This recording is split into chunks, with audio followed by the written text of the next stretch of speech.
चलिए निवृत्ति में अब अपन देखते हैं वार्षिकी उचंत खाता।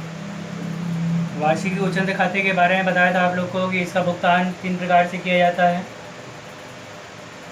नगद भुगतान, किस्तों में भुगतान, वार्षिकी द्वारा भुगतान। जब नगद भुगतान होता है तो निवृत्तमान साझेदार का पूंजी खाता विकलांग टू रोकड़। किस्तों में भुगतान होता है तो निवृत्तमान साझेदार का पूंजी खाता विकलांग टू निवृत्तमान साझेदार का ऋण खाता। दूसरा ब्याज विकलांग टू निवृत्तमान साझेदार का ऋण खाता। और तीसरा निवृत्तमान साझेदार का ऋण खाता विकलांग टू रोकड़। तीसरा नियम था वार्षिकी द्वारा भुगतान। वार्षिकी द्वारा भुगतान के लिए पहला प्रोस्टे निवृत्तमान साझेदार का पूंजी खाता विकलांग टू वार्षिकी उचंत खाता। दूसरा ब्याज विकलांग टू वार्षिकी उचंत खाता। और तीसरा वार्षिकी उचंत खाता विकलांग टू रोकड़। ये एंट्री के हिसाब से ही हमारा अब जो है वार्षिकी उचंत खाता बनाया जाएगा। देखोगे ध्यान से, निवृत्ति में उदाहरण नंबर 25 देखेंगे, पेज नंबर 5.33। किस प्रकार से हल किया जाएगा, पहले क्वेश्चन को समझना है, फिर उसको देखेंगे, फिर बनाएंगे। ठीक है, देखिए ए बी तथा सी 3:2:1 के अनुपात में लाभ हानि विभाजन करते हैं। ए बी सी का लाभ बांटने का अनुपात दिया हुआ है 3:2:1। ए जो है 1 जनवरी 2014 से अवकाश ग्रहण करता है। ए बी सी में ए जो है 1 जनवरी 2014 से अवकाश ग्रहण करता है और फर्म में उसके भाग का मूल्य 20,000 रुपये आंका गया है। मतलब जब अवकाश ग्रहण कर रहा है ये यहाँ पर, तो उसको देना कितना है हमको यहाँ पर 20,000 रुपये, उसका भाग का मूल्य है। साझेदारी ठहराव के अनुसार ए के जीवन काल में उसे 3,000 रुपये की वार्षिकी, यानी जब तक वो जीवित रहेगा तब तक 3,000 रुपये की वार्षिकी प्रत्येक वर्ष की 1 जनवरी को दी जाएगी। मतलब 1 जनवरी को दिया जाएगा। और जो शेष राशि देने के बाद उस पर 6% वार्षिक की दर से ब्याज दिया जाएगा। ब्याज कितना देना है हमको यहाँ पर 6%। 1 जनवरी 2015 को प्रथम भुगतान किया गया, मतलब 14 को अवकाश ग्रहण किया, लेकिन उस दिन भुगतान नहीं हुआ। भुगतान कब से करना है हमको 2015 जनवरी 1। और तत्पश्चात प्रत्येक वर्ष, हर वर्ष देना है हमको जनवरी में ही, 15 से 15, 16, 17, 18, 19 जो भी है देते जाना है। चौथी वार्षिकी पाने के तुरंत बाद ए की मृत्यु हो गई। जैसी चौथी वार्षिकी दिए ए की मृत्यु हो गई और ए का हित भुगतान करने हेतु एक वार्षिकी उचंत खाता बनाएंगे। तो जो शेष राशि बचेगा उसको ए को छोड़कर बी और सी अपने अनुपात में क्या कर देंगे, बांट लेंगे। ठीक, जब भी बोलता है कि यहाँ पे उसने इतनी तारीख को अवकाश ग्रहण किया, तो देखो सबसे पहले ये 1 जनवरी 2014 से अवकाश ग्रहण करता है। कैसे हल करेंगे, ध्यान दोगे। तिथि में समाकलन साइड 2014 जनवरी 1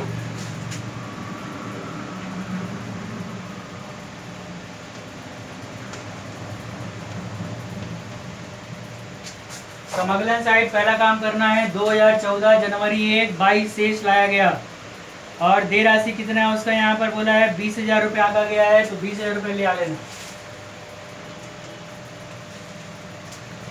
फिर क्वेश्चन में जनवरी में कोई भुगतान नहीं किया बोल रहा है, तो यहाँ पे हमको कोई भुगतान करने की जरूरत नहीं है। ब्याज तो हमारा 2014 से ही लगेगा, तो जनवरी में शेष ला लिए। शेष लाने के बाद यहाँ लिखोगे दिसंबर 31 और उसको लिख देना यहाँ पे बाई लाभ हानि। क्या लिख देंगे, बाई लाभ हानि। और लाभ हानि लिखने के बाद जो शेष देना था कितना 20,000, उस 20,000 का 6% निकालेंगे 6/100, ये हमारा निकलेगा 1,200।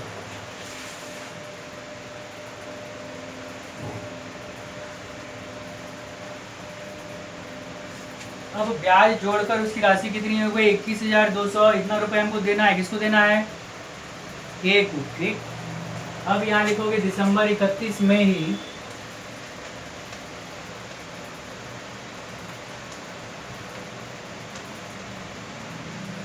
टू शेष ले जाया गया 21,200।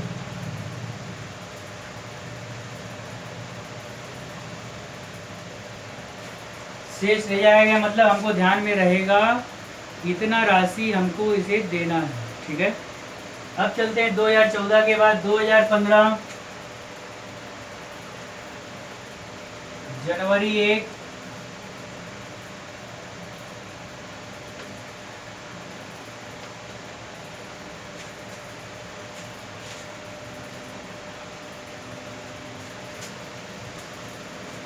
2014 जनवरी 1 में अलग हुआ, अवकाश ग्रहण किया, देय राशि था, शेष लाया गया 20,000। 2014 में कोई भुगतान नहीं था, सीधा दिसंबर 31 को उसका निकाल लेंगे ब्याज अपन लाभानी लिखकर। कितना आ गया 1200, दोनों को जोड़ दिए कितना हो गया 21,200। 21,200 रुपये हमको देना है, शेष ले जाएगा 21,200। फिर अगले वर्ष 2015 जनवरी 1 22 शेष लाया गया 21,200। और बोलता है क्वेश्चन में कि 2015 जनवरी 1 से उसको भुगतान किया जाएगा 3,000 रुपये और प्रत्येक वर्ष 3,000 रुपये दिया जाएगा। तब क्या करोगे, जनवरी 1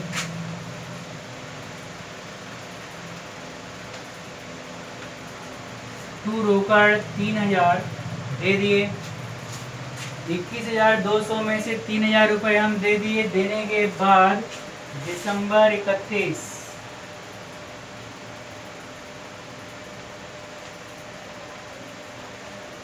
21,000 में जब 3,000 निकल गया तो कितना बच गया हमारा 8,200, है ना।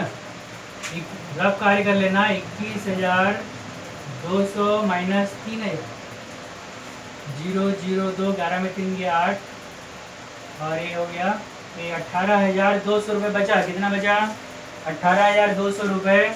तो 18,200 रुपये का अपन निकालेंगे 6%।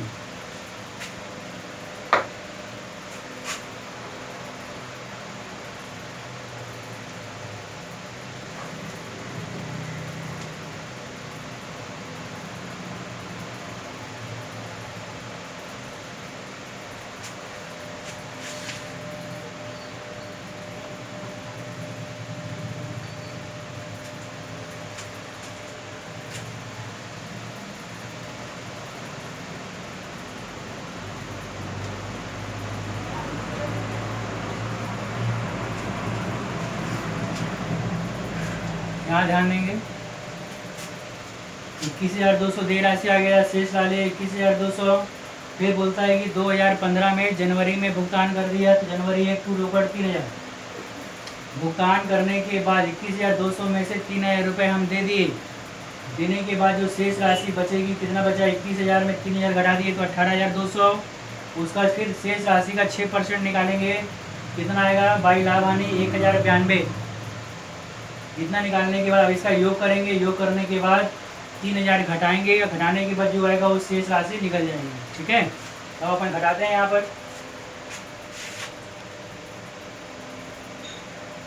2 का 2 जोड़ेंगे, पहले 2 का 2, 9 का 9, 2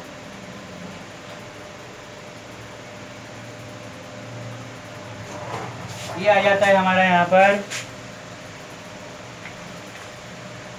22,292। कितना आ जाता है ये 22,292। 22,292 में 3,000 घटा दो, तो 22,292 में जब 3,000 रुपये अपन घटा देंगे ये निकलेगा 19,292। योग लगा देंगे 22,292।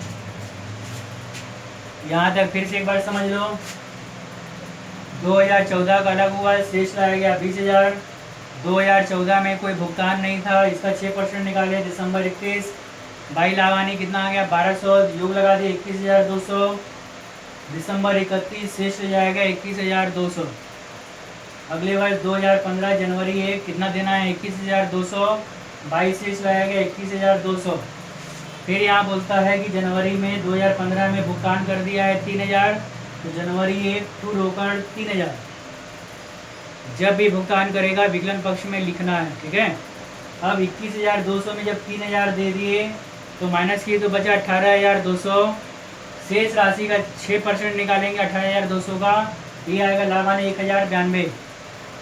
इसका अब योग लगा देंगे। 22,292 आया, उसमें 3,000 माइनस कर दोगे, टू रोकड़ जो दिए हैं यहाँ पर, तो दिसंबर को शेष ले जाएगा 19,292। ठीक, अब आगे देखो।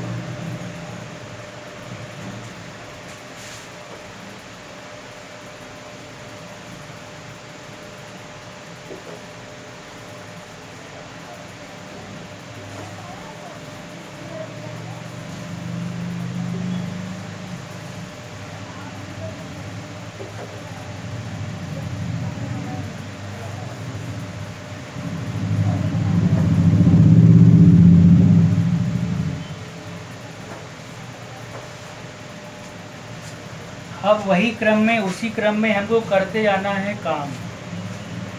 2015 के बाद 2016, जनवरी 1 22 शेष लाया गया। कितना शेष लाएंगे? 19,292 जो निकाले हैं।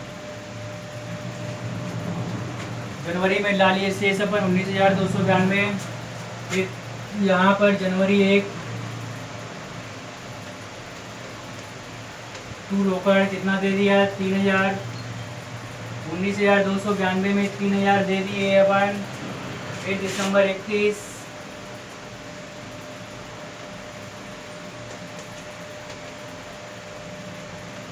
बाई लाभ हानि देना था 19,292, 3,000 दे दिए, 19 में 3 दे दिए, कितना बचा? 16,292। जो देने के बाद शेष राशि निकलेगी उसका 6% निकालना है।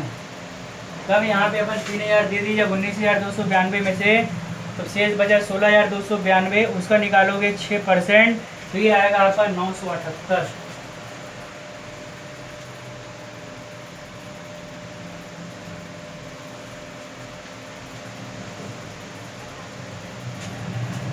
उसका कितना आएगा? 978। उसी क्रम में काम करना है आपको।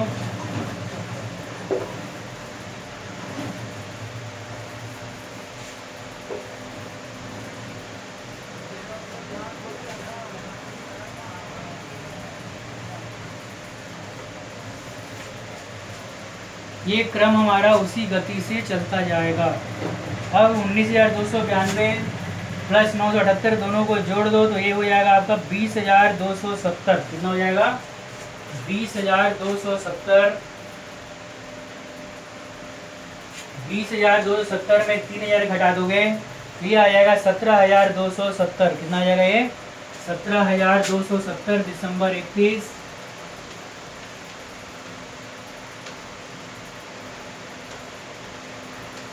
शेष ले जाया गया 17,270। योग लगा दोगे 20,270। कितना वार्षिकी दे दी अभी तक हम लोग? दो अभी और देना है। बोला है कि चौथी वार्षिकी देने के बाद, बोला है ना क्वेश्चन में, 2 के बाद अभी 3 देंगे, 4 देंगे, तब उसके बाद लाभ हानि बटेगा। अब इसके बाद क्या करेंगे अपन? 2016 के बाद 2017 जनवरी 1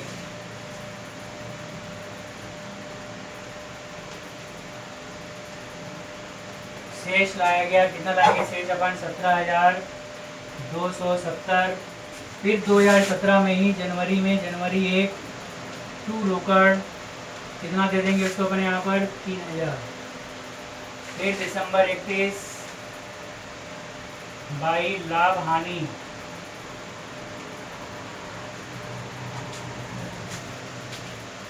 इधर तक ध्यान दो। फिर से शेष लेकर यहाँ तक समझ में आ गया अपन को। फिर चलते हैं 2017 में जनवरी 1 शेष लाया गया, इसी को ला लेंगे 17,270। शेष लाने के बाद जनवरी में फिर कितना दे दिए अपन यहाँ पर? 3,000। तो 17,270 में जब 3,000 दे दिए तो बचा हमारे पास 14,270। कितना बच गया? 14,270। तो यहाँ लिखोगे बाई लाभ हानि 14,270 का 6% निकाल कर फिर लिख देंगे हम यहाँ पर। तो ये आएगा आपका 856। कितना आएगा ये? 856। गणना करके देखो, गणना करेंगे 6% निकालोगे तो ये आएगा 856 फिर हम इसका यहाँ पे योग लगा देंगे।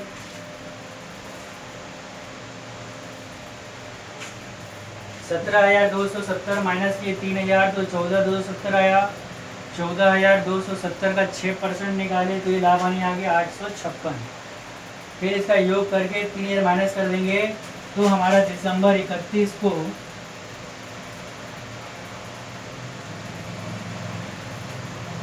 शेष ले जाया गया अमाउंट निकल जाएगा। ठीक है, तो देखिए योग लगाइए 17,270 856, तो ये हो जाएगा आपका 18,126। 18,126 में 3,000 माइनस करेंगे तो 15,126 और योग हो जाएगा 18,126। यहाँ तक मेरे ख्याल से समझ में आ गया आप लोग को। एक बार जो क्रम पकड़ लिए उसी क्रम में निरंतर चलते जाना है। अंतिम भुगतान करने तक अपने दिमाग में रखना है कि उसकी मृत्यु कब हो रही है और कौन से किस्त देने के बाद उसकी मृत्यु हुई। ठीक, आगे देखिए।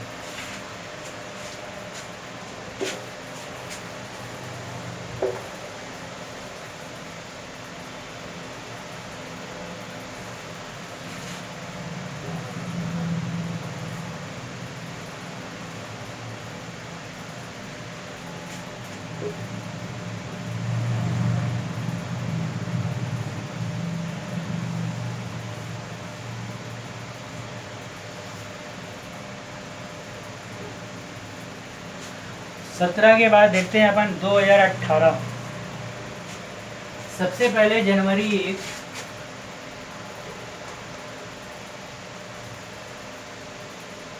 2018 जनवरी 1 22 शेष लाया गया 15,126। 15,126 लाने के बाद फिर जनवरी 1 को अपन दे दिए उसको यहाँ पर 3,000। कितना दे दिए? 3,000। और क्वेश्चन में बोला है कि क्वेश्चन देखो दिया है उसमें चौथी वार्षिकी पाने के तुरंत बाद उसकी मृत्यु हो गई। तो ये जो जनवरी 1 को हम 3,000 दिए, कौन सी वार्षिकी है? चौथी वार्षिकी। तो 15,126 में जैसे 3,000 दिए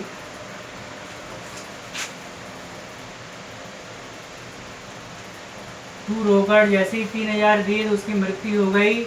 मृत्यु हो गई तो आगे हमको कोई ब्याज देने की जरूरत नहीं।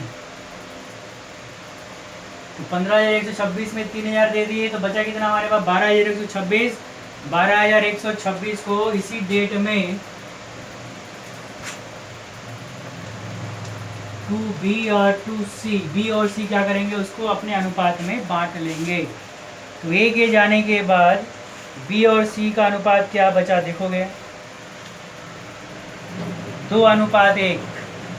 3:2:1 था, A अलग हो गया, 3 अनुपात हट गया तो 2/3 और 1/3 में क्या करोगे? 15,126 माइनस 3,000 देने के बाद 12,126 को 2:1 में क्या करेंगे अपन? बांट देंगे। तो बांटने पर आएगा A का B का 8,084 और C का आएगा आपका 4,042। बांट के देखो और योग लगा देना है, दोनों योग हो जाएगा 15,126। यहाँ भी हो जाएगा 15,126। तो A के जाने के बाद B और C का जो अनुपात बटा है उसी अनुपात में क्या करेंगे अपन? इसको यहाँ पर शेष राशि को साझेदारों के बीच में बांट देंगे। ये हमारा वार्षिकी उच्चंत खाता इस प्रकार से हल करना है। ठीक।